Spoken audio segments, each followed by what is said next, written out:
ఆత్మీయ మిత్రులందరికీ వందనాలు.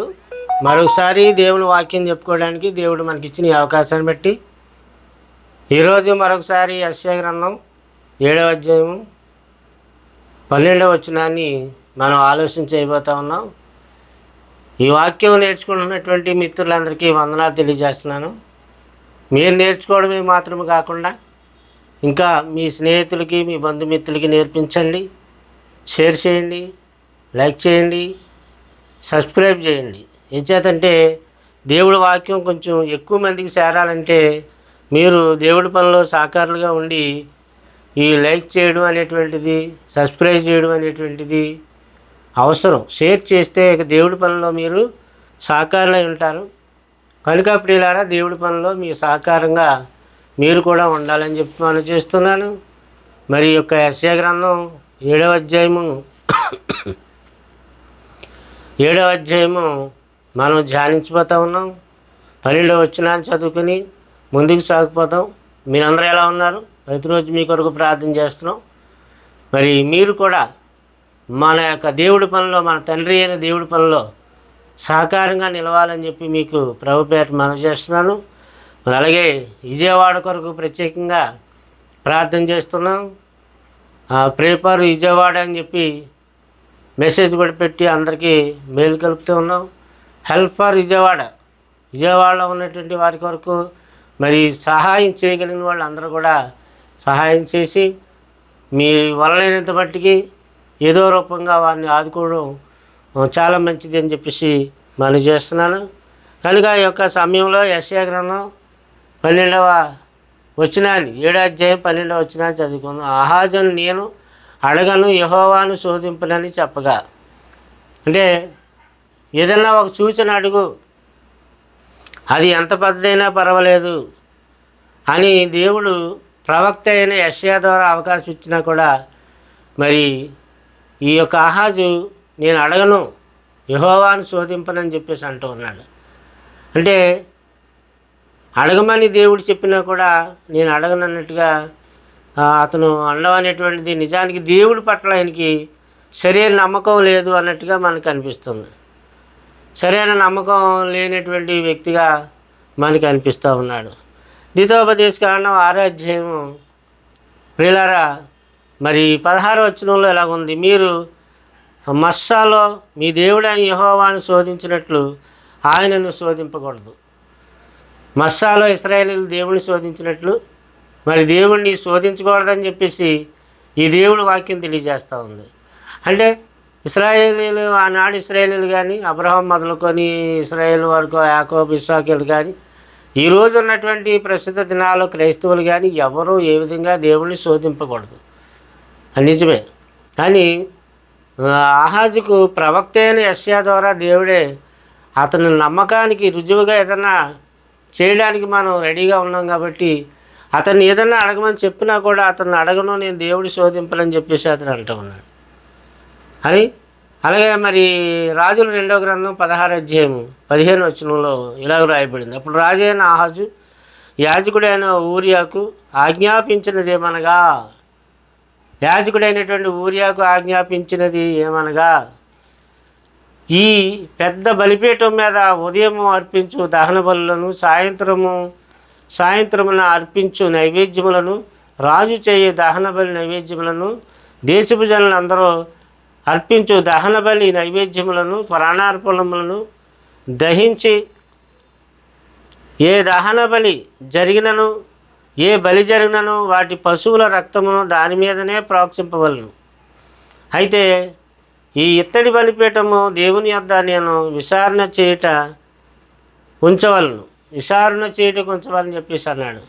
అంటే దేవుడి యొద్ద విచారణ చేయడానికి ఒక ఇత్తడి బలిపీఠం, ఆ బలిపీఠం దగ్గర నేను ఎప్పటికప్పుడు దేవుడికి విచారణ చేయాలి, మరి దేవుడిని అడగాలి. కాబట్టి దాన్ని ఉంచమని మరి చెప్తున్నట్టుగా మనకు అనిపిస్తుంది. అంటే పూర్వకాలం ఆ ఇశ్రాయేలు కాలంలో ఇశ్రాయేలు బలిపీఠాలు కట్టడం, బలిపీఠాల మీద బళ్ళు అర్పించడం, దాన బళ్ళు, మరి సమాధాన బళ్ళు, నైవేద్యాలు ఇలాగా అర్పించడం వాళ్ళు అనుసరిస్తూ వస్తున్నటువంటి విధులు విధానాలు అవి. అందుచేత మరి దేవుణ్ణి మనం శోధింపకూడదు. కానీ దేవుడు అడగమన్నప్పుడు ఆహాజు ఏదో ఒకటి అడిగితే బాగుండేది, కానీ అతనికి నమ్మకం లేదు. అంచేత అతడు మరి దేవుణ్ణి అడగడానికి ముందుకు రాలేదు. అలాగే దినవృత్తాంతాలు 2వ గ్రంథం 28వ అధ్యాయం 22వ వచనంలో ఆపత్కాలమందు అతడు యెహోవా దృష్టికి మరి అధికముగా జరిగించెను, అట్లు చేసినవాడు ఈ ఆహాజు రాజే అన్నాడు. ఆపత్కాలమందు అతడు యెహోవా దృష్టికి మరీ అధికముగా అతిక్రమములు యెహోవా దృష్టికి అతిక్రమాలు చేశాడు ఈ ఆహాజు. అతడు అందువల్ల అతడు దేవుడిని నమ్మలేదు. అతడు లోకం వైపు చూస్తూ ఉన్నాడు, మనుషుల వైపు చూస్తున్నాడు. ఎవరైనా ఇంకొక రాజు మీద ఆధారపడుతున్నాడు, ఆ రాజు సహాయం కోరుకుంటున్నాడు, అధికారులు సహాయం కోరుకుంటున్నాడు, వాళ్ళ వైపు చూస్తున్నాడు, కానీ దేవుడి వైపు చూడడం లేదు. ఆహాజు పైకి దేవుడిని నమ్మినట్లుగా కనిపిస్తూ ఉన్నా మరి యూదారాజు అయినప్పుడు కూడా అతడు దేవుడిని నిజానికి అంతర్గతంగా నమ్మినట్టు కనిపించదు. ఈరోజు కూడా అంతే కదండి, చాలామంది దేవుడిని నమ్మినట్లు పైకి కనిపిస్తారు, కానీ వాళ్ళు అంతర్గతంగా ఆత్మ సంబంధంగా చూస్తే నిజంగా దేవుడిని వాళ్ళు నమ్మినట్టు ఉండదు దేవుడి దృష్టిలో. కారణం ఏంటంటే అన్నీ ఆచారాలు, దురాచారాలు, అన్నీ ఈ లోక సంబంధమైనటువంటి లోక ధర్మాలన్నీ పాటిస్తూ, మూఢనమ్మకాలన్నీ అనుసరిస్తూ మేము కూడా దేవుడిని నమ్మామని చెప్పేసి అంటూ ఉంటారు. కానీ నిజానికి ప్రియులారా, వాళ్ళు ఆ విధంగా దేవుడిని నమ్మడం సరికాదు. దేవుడిని నమ్మితే సంపూర్తిగా నమ్మాలి. కనుక ఈ ఆహాజు ఆరాజే అని చెప్పేసి ఈ అతిక్రమములు చేసినటువంటి వాడు, దేవుడిని నమ్మనవాడు అని మనం చూస్తూ ఉన్నాం. ఏమండి, ఇశ్రాయేలు ప్రజలు ఎలా కనిపిస్తున్నారంటే దేవుడికి చాలా భక్తులుగా కనిపించాలని వాళ్ళు నటిస్తున్నారు. ఈనాడు క్రైస్తవులు కూడా భక్తులుగా కనిపించడానికి వాళ్ళు నటిస్తున్నాడు. అంతేగాని నిజమైనటువంటి యథార్థమైన భక్తి, యథార్థమైనటువంటి జీవితం క్రైస్తవుల్లో ఏకోసారిగా కనిపిస్తున్నట్టు దేవుడికి కనిపించదు. అంతర్గతంగా దేవుడు చూస్తాడు, ఆత్మను దేవుడు చూస్తాడు, వాళ్ళ ఆత్మీయ స్థితిని దేవుడు చూస్తాడు. వాళ్ళ ఆత్మీయ స్థితిని బట్టి వాళ్ళని కొలత వేస్తాడు. ప్రియులారా, ఆలోచించేయండి. కాబట్టి మనుషుల ముందు మనం ఏదో భక్తి గలగా నటిస్తే దేవుడు కుదరదు. ఆయన ప్రతిదీ అంతర్గతంలో చూస్తాడు. నీ అంతరంగ ఉద్దేశం ఏమైంది, నీ స్వభావం ఏమైంది, ఇవన్నీ దేవుడు చూస్తాడు, పరిశీలిస్తాడు. కాబట్టి మరి ఆహాజు హృదయాంతరంగంలో దేవుడిని నమ్మినవాడు కాడు. అందుచేత దేవుడు అతని విషయం చాలా హెచ్చరికలు చేశాడు ప్రవక్తల ద్వారా, వాళ్ళు గద్దించాడు. అయితే నా జనులు రాదగిన విధముగా నీ యొద్దకు వచ్చుదురు, రాదగిన విధంగానే వాళ్ళు మరి నీ దగ్గరికి వస్తారు, కానీ నా జనులైనట్టుగానే నీ ముందర కూర్చుంటారు. నీ మాటలు నా మాటలుగానే వింటున్నారు, నీ మాటలు వింటున్నారు, వాటిని అనుసరించి ప్రవర్తింపరు. చూసారా, మాటలు వింటున్నారు, వస్తున్నారు, కూర్చుంటున్నారు, ఎలా రావాలో రాదగిన విధంగా వస్తున్నారు, మంచి బట్టలు వేసుకుంటున్నారు, మంచి చక్కగా నీట్గా తయారవుతున్నారు, నీట్గా వస్తున్నారు, అంత బాగుంది. కానీ వాళ్ళు నా మాటలు వినరు, దాన్ని అనుసరించి నడుచుకోరు. చెవితో వింటారు కానీ అది క్రియల్లో చూపించరు అని చెప్పేసి దేవుడు మాట్లాడుతున్నాడు. దాన్ని అనుసరించి ప్రవర్తించరు. వారు నోటితో ఎంతో ప్రేమ కనబరచుదురు, కానీ వారి హృదయము లాభం అపేక్షించుచున్నది. లాభాపేక్ష గల వాళ్ళే ఉన్నారు. వాళ్ళ హృదయము లాభాన్ని అపేక్షించుచున్నదని ప్రవక్త చూరా ఎంత సూటిగా చెప్తున్నాడు. యెహెజ్కేలు గ్రంథంలో 33వ అధ్యాయంలో ఈ మాట మనం చూస్తాం. ప్రియులారా, యెహెజ్కేలు గ్రంథం 33వ అధ్యాయము 31వ వచనంలో ఇప్పుడు చదివినటువంటి మాటలనే మీరు కూడా మీ బైబిల్ తెరిచి చూడండి అవసరమైతే. అందుచేత అలాగూ అక్కడ వాళ్ళు చెప్తూ ఉన్నారు, మీరు నాతో మాట్లాడినప్పుడు యెహోవా మీ మాటలు వినెను, అప్పుడు యెహోవా నాతో ఎలాగూ సెలవిచ్చుచున్నాడు. ఏం సెలవిస్తున్నాడు? ఏమండి, ఈ జనులు నాతో చెప్పిన మాటలు నేను విని ఉన్నాను, వారు చెప్పినదంతా కూడా మంచిదే, వారు చెప్పిందంతా మంచిదే, వారికి వారి సంతానమునకును నిత్యమును క్షేమము కలిగినట్లు వారు నా యందు భయభక్తులు కలిగి నా ఆజ్ఞలన్నింటినీ అనుసరించు మనసు వారికి ఉండిన మేలు. వారికే మేలు.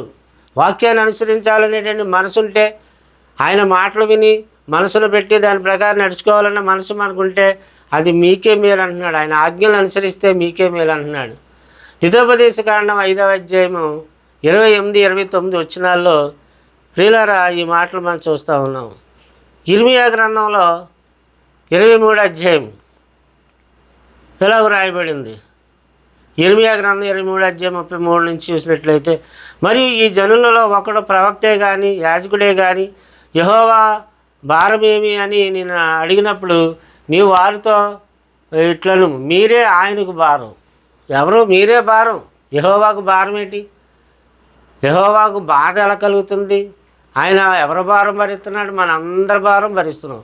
తెల్లవారులు వేస్తే ప్రతివాడు నీ పనుల భారం యెహోవా మీద మోపమన్నారు కదా అని చెప్పేసి అన్ని పనులు దేవుడికి అప్పచెప్తూ ఉన్నాడు. భారం అంతా దేవుడి మీద పెడుతున్నాడు. తిరిగి వీడు కూడా వీడి పనులే చేసుకుంటున్నాడు. దేవుడి పనులు ఏం చేయడు. దేవుడి మాటలు ఏం చెప్పడు, సువార్త ఏం చెప్పడు, దేవుడి పని ఏం చేయడు, దేవుడిని ఆత్మతో సత్యంతో ఆరాధించడు. కనుక మీ భారం అంతా దేవుడే మోయిస్తున్నాడని చెప్పేసి అక్కడ అంటున్నాడు. భారం ఏమి అని అడిగినప్పుడు నీ వారితో ఇట్లను, ఆయనకు మీరే ఆయనకు భారం. మనమే మనుషులే, భూమి మీద ఉన్న ఈ 100 కోట్ల మంది మనుషులు దేవుడికి భారంగా మారిపోయారు. సరే, విజయవాడలో ఇప్పుడు వరదలు వచ్చినాయి. ఏమిటి, ప్రకాశం బ్యారేజ్ అంతా కూడా డ్యామేజ్ అయ్యి మరి ఆ వరద నీరంతా కూడా మరి ఆ పట్టణం మీదకి వెళ్ళిపోయినప్పుడు సుమారు 3,50,000 మందికి పైగా ముంపుకు గురై ఉన్నారు. వాళ్ళకి తినడానికి తిండి లేదు, తాగడానికి నీళ్ళు లేవు, చిందరవందరం అయిపోయాయి, శిథిలాలుగా మారిపోయి ఇళ్ళు ఒకళ్ళు పేదలైన వాళ్ళు చాలా ఇబ్బందులు పడుతున్నారు. ఇటువంటి తరుణంలో ధనవంతులైనటువంటి వాళ్ళు ఆ పేదలైనటువంటి వాళ్ళకి కాస్త సహాయ సహకారాలు అందిస్తే ఎంతో బాగుంటుంది కదండి. ఆపదలో ఉన్నప్పుడు ఆదుకునేవాడే నిజమైనటువంటి స్నేహితుడు, నిజంగా ప్రేమ గలవాడు. కొంతమంది సహాయాలు అందిస్తున్నారు, చాలా మంచిది. అవునండి, చాలామంది సహాయాలు ఈ తరుణంలో వాళ్ళకి ప్రకటిస్తున్నారు, అందిస్తున్నారు. విపత్కాల పరిస్థితులు వచ్చినప్పుడు సహృదయంతో మంచి మనసుతో స్పందించి సహాయం అందించడం, చేయూతనివ్వడం అది గొప్ప ఆశీర్వాదకరం. ప్రియులారా ఆలోచన చేయండి, మంచిది. దేవుడు కూడా అదే కోరుతున్నాడు. మీరే నాకు భారంగా ఉన్నారు. ఇప్పుడు ఈ ప్రజలందరూ ప్రభుత్వానికి భారం. ప్రభుత్వమే వాళ్ళు ఆదుకోవాలి, వాళ్ళకి మంచినీరుని ఇవ్వాలి ప్రభుత్వం, వాళ్ళకి మంచి ఆహారం పెట్టాలి ప్రభుత్వం, వాళ్ళకి గూడు నీడ కల్పించాలి ప్రభుత్వం. ప్రభుత్వం భారం. అయితే ఆ ప్రభుత్వ భారంలో మరి ప్రజలు కూడా భాగస్వామ్యం తీసుకొని, ధనవంతులు కూడా భాగస్వామ్యం తీసుకొని ప్రభుత్వానికి సీఎం నిధికి కొన్ని సహాయ సహకారాలు అందించి ప్రోత్సహించడం వాళ్ళకి కూడా మంచిది. మిమ్మల్ని ఎత్తి పారవేతును, ఇదే యెహోవా వాక్కు. మీరే భారం, మిమ్మల్ని ఎత్తి పారేస్తానని దేవుడు అంటున్నాడు. ప్రవక్తే కానీ యాజకుడే కానీ సామాన్యుడే కానీ, చూసారండి ఏం చెప్తున్నాడు? ప్రవక్త కానీ యాజకుడు కానీ సామాన్యుడు కానీ యెహోవా భారమను మాట ఎత్తువాడు ఎవడైనా వాని ఇంటి వారిని నేను దండించదు.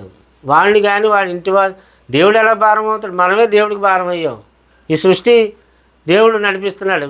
ఈ భారభరితమైనటువంటి విశ్వం అంతా నడిపిస్తున్నాడు. ఎవడైనా నడిపించగలడా విశ్వాన్ని? వర్షాలు ఎందుకు పడిపోతున్నాయి? వరదలు ఎందుకు వస్తున్నాయి? తుఫాన్లు ఎందుకు వస్తున్నాయి? భూకంపాలు ఎందుకు వస్తున్నాయి?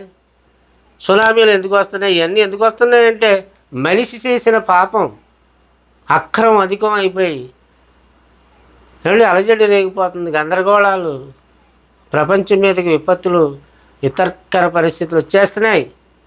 అయినప్పటికీ కూడా దేవుడు యందు భయభక్తులు చూపడం లేదు. ఎత్తి పారేస్తానన్నాడు దేవుడు. సరే, నేను వాని ఇంటి వారిని నేను దండిస్తాను, దండన. అయితే యెహోవా ప్రత్యుత్తరం ఏది? యెహోవా ఏమని చెప్తున్నాడు అని మీరు మీ పొరుగువారితోనూ సహోదరులతోనూ ప్రశంసించవలను. దేవుడిని ప్రశంసించాలి. ఇదంతా దేవుడి సహాయం అండి, దేవుడి కృప వల్లే మనం బతుకుతున్నామండి.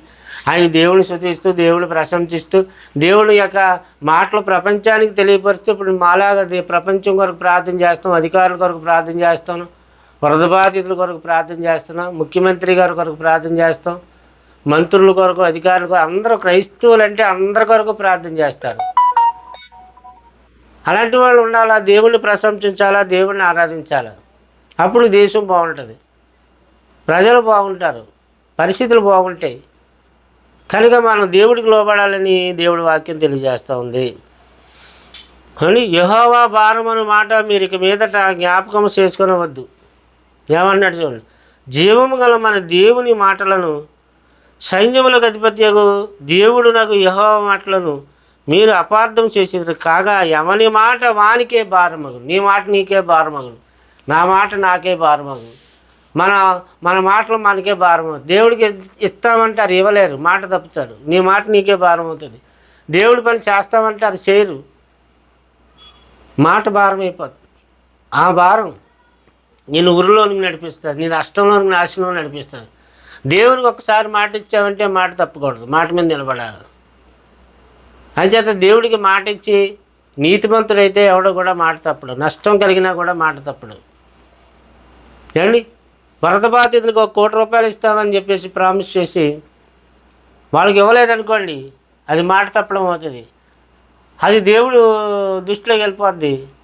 అది వరద బాధితులకి ఇస్తాను అన్నప్పటికీ కూడా దేవుడు అది ఇవ్వకపోతే, ఇస్తే ఆశీర్వాదం, ఇవ్వకపోతే వాళ్ళకి చాలా మరి శ్రమ, బాధ కలుగజేస్తాడు. దేవుడు మాట తప్పకూడదు. కనుక మీ మాటే మీకు భారం అని చెప్పేశాడు. యెహోవా నీకు ఏమి ప్రత్యుత్తరం ఇచ్చుచున్నాడని, యెహోవా ఏమేమి చెప్తున్నాడని మరి అడగాలి. అడిగితే ఇలా సమాధానం చెప్పాలి అని దేవుడు ఈ వాక్యంలో మనకు తెలియజేశాడు. వీళ్ళారు ఆలోచించేది. కనుక ఎవరి మాట వానికే భారం అవుతుంది అని చెప్పి దేవుని వాక్యం తెలియజేస్తూ ఉంది. అలాగే ఇర్మియా గ్రంథం 6వ అధ్యాయం 16-17 వచనాలు, యెహోవా ఎలాగూ సెలవిచ్చుచున్నాడు, మార్గములలో నిలిచి చూడుడి, పురాతన మార్గములను గురించి విచారించుడి, మేలు కలుగు మార్గము ఏది అని అడిగి అందులో నడువుడి అని చెప్తున్నాడు. అప్పుడు మీకు నెమ్మది కలుగును. అయితే వాళ్ళు ఏమంటున్నారా ప్రజలు, వారు మేము అందులో నడుచుకొనమని చెప్తూ ఉన్నారు. మేము అందులో నడుచుకొనము, మేము మేలు కలిగే మార్గం మాకు అక్కర్లేదు, మేలు కలిగించే మార్గంలోనికి మేము వెళ్ళాం, సత్యంలోనికి నడిపించే మార్గంలోనికి మేము వెళ్ళాం, మాకు అది అక్కర్లేదు. మాకు నచ్చిన మార్గాల్లో మేము నడుచుకుంటాం, మాకు నచ్చినట్టుగా మేము బ్రతుకుతాం. లోకం పాపం మాకు కావాలి, లోక సంబంధమైనటువంటి బ్రతుకులు మేము బ్రతుకుతాం, పాప సంబంధమైన బ్రతుకులు మేము బ్రతుకుతాం, మాకు నచ్చినట్టు మేము బ్రతుకుతాం, దేవుడికి నచ్చినట్టు మేము బ్రతకమని చెప్పేసి ఆ ప్రజలు అంటున్నారు. సరే, యేసుప్రభు ఏమన్నా నేనే మార్గము సత్యము జీవమని అన్నాను. ఆ మార్గంలో మనం నడుచుకుంటే ఆ మార్గం పరలోకం తీసుకెళ్తుంది. అంటే వాక్యమే మార్గం. ఆ వాక్యం అనే మార్గం మనల్ని నిత్య జీవానికి తీసుకెళ్తుంది, పరలోకానికి తీసుకెళ్తుంది. మరి అందులో నడవండారా మీకు మంచిదని దేవుడు చెప్తున్నా కూడా ప్రియులారా, మరి ఎందుకు ప్రజలు నిర్లక్ష్యం చేస్తున్నారు? ఎందుకు దేవుని మాటలు పట్టించుకోవట్లేదు? ఆలోచన చేయండి. దేవుడు వాక్యం పట్ల మరి ఎంత శ్రద్ధ కలిగి ఉండాలి, మనం ఎంత భక్తి కలిగి ఉండాలి, ఒకసారి ఆలోచన చేయండి. 43 ఇర్మియా గ్రంథం ఇలాగ రాయబడింది. మీ బైబిల్ తెరిచి మీరు కూడా చూడండి. అతడు ప్రజలందరికీ ప్రకటింపవలనని దేవుడని యెహోవా పంపిన ప్రకారం ప్రజలందరికీ ప్రకటించాలి. ఈ సువార్త అందరి దగ్గరికి వెళ్ళాలి. ఏ దేశమైనా, కర్ణాటక అయినా, తమిళనాడు అయినా, ఒరిస్సా అయినా, తెలుగు అయినా, తమిళం అయినా, ఆంధ్ర అయినా, తమిళనాడు అయినా, ఎక్కడైనా, ఎప్పుడే, ఏ దేశమైనా, ఏ ప్రాంతం, దేవుని వాక్యం అందరికీ వెళ్ళాలి. అందరికీ, ప్రజలందరికీ ప్రకటించాలి దేవుడి వాక్యం. అందుకే మీరు కూడా దేవుడి పనిలో మాతో సహకారంగా ఉండి ఈ మా ఛానల్స్ను మీరు చూస్తూ సబ్స్క్రైబ్ చేస్తూ అనేక మంది తెలియపరిచి దేవుడి జ్ఞానంలో మీరు కూడా దేవుడి పనిలో పాలువారుగా ఉండాలి, దేవుడి పనికి చేయూతనివ్వాలని చెప్పేసి మీకు తెలియపరుస్తూ ఉన్నాను. యెహోవా పంపిన ప్రకారం ఇర్మియా వారి దేవుడకు యెహోవా సెలవిచ్చిన మాటలన్నిటినీ వారికి ప్రకటించి చాలింపగా, సరే ఆ వాక్యం వాళ్ళకి ప్రకటించి సాలించాడు. హోషేయ కుమారుడైన అజర్యను, కరహ కుమారుడైన యోహానును, గర్విష్ఠులందరూ ఇర్మియాతో ఇట్లనిది, నీవు అబద్ధము పలుకుచున్నావు, ఐగుప్తులో కాపురముటకు మీరు అక్కడికి వెళ్ళకూడదని ప్రకటించడానికే మన దేవుడైన యెహోవా నిన్ను పంపలేదు. ఇర్మియాని వ్యతిరేకిస్తున్నారు. నువ్వు అబద్ధం చెప్తున్నావు, నువ్వు అబద్ధాలు ప్రకటిస్తున్నావు. ఏమండి, ఐగుప్తులోనికి కాపురం ఉండడానికి మీరు అక్కడికి వెళ్ళకూడదని ప్రకటించడానికే మన దేవుడైన యెహోవా నిన్ను పంపలేదు, అలా పలకమని నువ్వు చెప్పలేదుగా, నువ్వు చెప్తున్నావు అని ఇర్మియా అని వాళ్ళు వ్యతిరేకిస్తున్నారు ప్రజలు. ఏమండి, మమ్మను సంపుటకును బబులోనుకు చెరకొని పోవుటకును కల్దీల చేతికి మమ్మను అప్పగించుటకును, కల్దీల చేతికి ఇశ్రాయేలును అప్పగించుటకును ఏమండి మమ్మను అప్పగింపవలనని నేరియా కుమారుడైన బారూకు మాకు విరోధముగా రేపుచున్నాడు అని చెప్పిరి. చూసారా ఏమని చెప్తున్నారు చూడండి. కాగా కరేహ కుమారుడైన యెహానాను సేనాధిపతులందరూ ప్రజలందరూ యూదా దేశంలో కాపురం ఉండవలనన్న యెహోవా మాట వినకపోయిరి. యూదా దేశంలో ఉండంటారు, అది మీకు మంచిది, ఆ ప్రాంతంలో మీకు సురక్షితంగా ఉంటారు. కానీ ఇప్పుడు లోతట్టు ప్రాంతాల్లో ఉన్నటువంటి దిగువ ప్రాంతాల్లో ఉన్నటువంటి ఆ యొక్క ప్రజలందరూ మునిగిపోయారు, ఆ ఇళ్ళన్నీ మునిగిపోయాయి.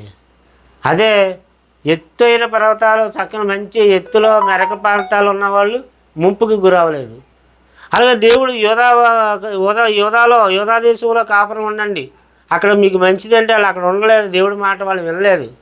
అలాంటప్పుడు దేవుడి మాట వినకపోతే నాశనం వస్తుంది, ప్రమాదం ముంచుకొస్తుంది దేవుడి మాట వినకపోతే.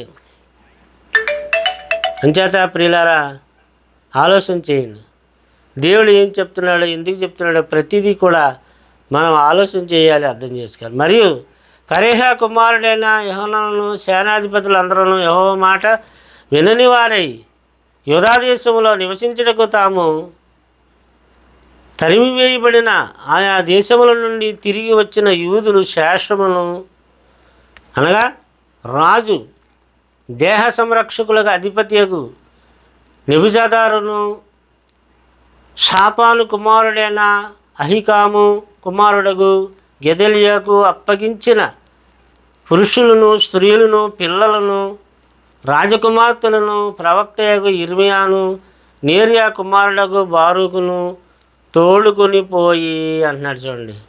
ఐగుప్తు దేశంలో ప్రవేశించిరి. వారు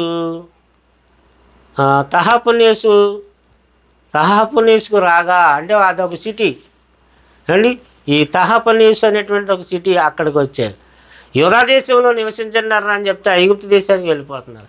ఐగుప్తు దేశంలో నివసించడానికి వాళ్ళు సిద్ధపడుతున్నారు, యూదా దేశంలో ఉండకుండా. అంటే దేవుడు చెప్పిన చోట మనిషి ఉండడం, భూమి మీద నివాసం యోగ్యంగా ఉంది, భూమి మీద నివసించండి అంటే మేము అంతరిక్షంలోకి వెళ్తాం, గ్రహాల్లోనికి వెళ్తాం అండి, ఆ అంగారక గ్రహం మీదకి వెళ్తాం, చంద్రుడి మీదకి వెళ్తాం.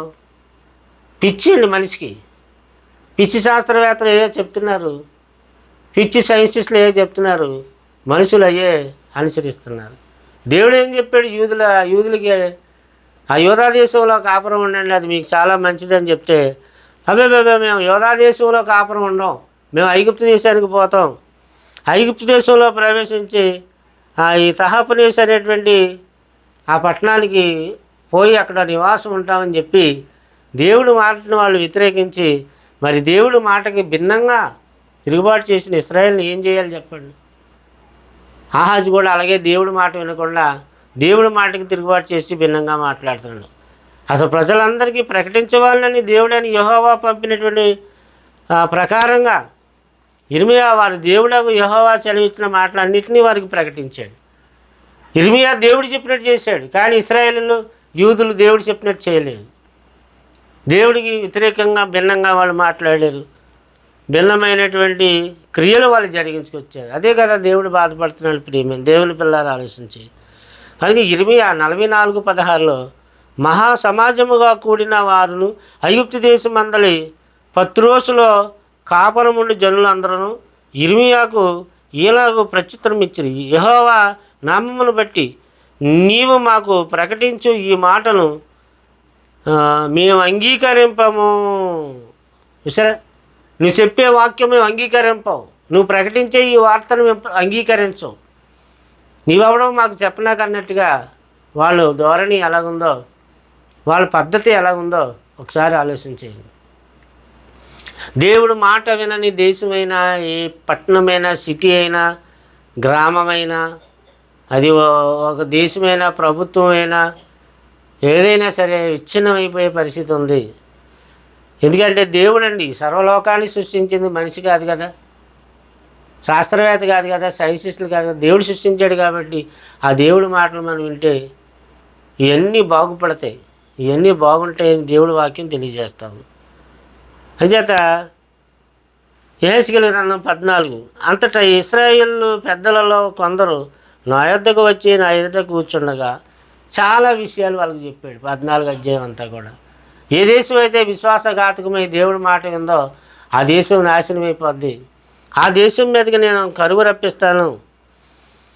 ఆ దేశంలో మరి తినడానికి తిండి లేకుండా చేస్తాను, ఆహారం లేకుండా చేస్తాను, నివాసాలు శిథిలమైపోయి నివాసాలు పాడైపోయేలా చేస్తాను, ఎవరిని కట్టుకోవడానికి వస్త్రాలు లేకుండా చేస్తాను, త్రాగడానికి నీరు లేకుండా చేస్తాను, కరువు కాటకాలు ఆ దేశం మీదకి వస్తాయని చెప్పేసి చెప్పలేదా దేవుడు? ప్రియమైన దేవుని పిల్లలు ఆలోచించండి. నరపుత్రుడా, ఏ దేశం అయితే విశ్వాసఘాతకమైన ఆ దృష్టికి పాపం చేసినదో దానికి నేను విరోధినే, ప్రాణాధారమగు ఆహారం లేకుండా చేసి కరువు పంపించి మనుషులను పశువులను నిర్మూలం చేసేదను. కారణం దేవుడి మాట వెనుకపోవడం, పాపం అధికమైపోవడం, భయం లేకపోవడం, భక్తి లేకపోవడం, దేవుడు అంటే గౌరవం మర్యాద లేకపోవడం, దేవుడు చెప్పినట్టుగా చేయకపోవడం. ఇశ్రాయేలులే కాదు, క్రైస్తవులు కూడా అలాగే ఉన్నారు. ఇక లోక సంబంధమైన ప్రజలు ఎలాగో దేవుడి మాట వినరు, దేవుడు చెప్పిన పట్టించుకోరు. దేవుడు ఎవడు, ఆడేవాడు, ఈడేవాడు, దేవుడు ఎక్కడ ఉన్నాడు అని అంటుంటారు. చాలా భయంకరంగా మాట్లాడుతూ ఉంటారు. ఆ యేసుక్రీస్తు అసలు దేవుడే కాదంటాడు మరొకడు. అసలు యేసుక్రీస్తు అనేవాడు లేనే లేడు, అది కల్పించుకున్నారని చెప్పేసి అంటాడు మరొక మూర్ఖుడు. అలా అందుకే ఈరోజు ఎన్ని ప్రమాదాలు, ఎన్ని విపత్తులు, ఎన్ని పరిస్థితులు. నోవాహును, దానియేలును, యోబును ఈ ముగ్గురును అట్టి దేశంలో ఉండినను వారు తమ నీతి చేత తమ్మును మాత్రమే రక్షించుకుందరు. ఇదే ప్రభువు యెహోవా వాక్కు. తమ్మునే రక్షించుకుంటారు, ఇంకెవరో వాళ్ళు రక్షింపలేరు. ఏమండి, ఏ విధమైన చేతనైనా ఎవడనో మరొకడిని రక్షింపనేరడని దేవుడి వాక్యం తెలియజేస్తాం. అంటే ఒక వ్యక్తి రక్షణ పొందాలంటే, ఉగ్రత నుంచి తప్పించుకోవాలంటే, విపత్తు నుంచి తప్పించుకోవాలంటే అండి వాడు దేవుడి మాట వినాలి కదా, వాడు దేవుడి వాక్యం వినాలి కదా. మరి అలాంటప్పుడు వాడు దేవుని వాక్యం వినకపోతే, దేవుని మాటకు వాడు లోపడకపోతే మరి అటువంటి వాడు ఎలా తప్పించుకుంటాడు? ప్రియులారా ఆలోచించి ఆ ప్రమాదం నుంచి అతడు ఎలా బయటపడతాడు? అతడు ప్రమాదం నుంచి బయటపడే మరి అవకాశం లేదు. అంచేత అతడు బయటపడాలంటే, ఆ ప్రమాదం నుంచి తప్పించుకోవాలంటే అతడు దేవుడి వాక్యానికి లోబడాలి, దేవుడి మాటను గౌరవించాలి, మోకాళ్ళని ప్రార్థన చేయాలి. ఇప్పుడు మన దేశం కొరకు, దేశం యొక్క భవిష్యత్ కొరకు, మరి విజయవాడ కొరకు, విజయవాడ యొక్క ముంపుకు గురైనటువంటి ప్రజలందరి కొరకు కూడా ప్రార్థన చేద్దాం. మహాపరిశుద్ధుడా, ప్రేమగల తండ్రి, మీ ఘనమైన పరిశుద్ధ నామానికి వందనాలు, స్తుతులు, స్తోత్రాలు చెల్లించుకుంటున్నాం తండ్రి. సమస్త మానవులను నిర్మాణం చేసిన వాడు నీవు. సకల దేశాల్లో ప్రజలందరికీ తినడానికి తిండి కానీ, కట్టుకోవడానికి వస్త్రాలు కానీ, గాలి, నీరు, ఆహారం అన్నీ అందించే దేవుడు తండ్రి నాయన. మరి విజయవాడ ప్రాంతం, అలాగే ఖమ్మం పరిసర ప్రాంతాలు ఈ ముంపుకు గురై ఎందరో నిరాశ్రయులారు. ఆహారం లేక, త్రాగడానికి నీరు లేక, చిన్నపిల్లలు, స్త్రీలు, పురుషులు, వృద్ధులు ఎందరో నాయన మరి ఇబ్బందుల్లో ఉన్నారు. మీ కృపతో వాళ్ళకి సహాయం చేయమని మరి నిన్ను వేడుకొనిచున్నాం, ప్రార్థించుకొనిచున్నాం. అధికారులు నాయన, ప్రభుత్వం వారు వాళ్ళకి సహాయ సహకారాలు అందించేలాగా వారిని వాడుకోండి, పురికొల్పండి, బలపరచండి, నడిపించండి తండ్రి నాయన. వాళ్ళందరి ఆత్మల రక్షణ పొందినట్లు సహాయం చేయమని, వాళ్ళందరికీ ప్రతిరోజు నాయన ఈ యొక్క సంరక్షణ కార్యక్రమాలు ప్రభుత్వాలు చేపట్టేలాగా వారిని ఆదేశించి నడిపించమని క్రీస్తునామాన్ని అడిగి వేడుకొంచున్నాం తండ్రి. ఆమేన్. అందరికీ వందనాలు. God bless you.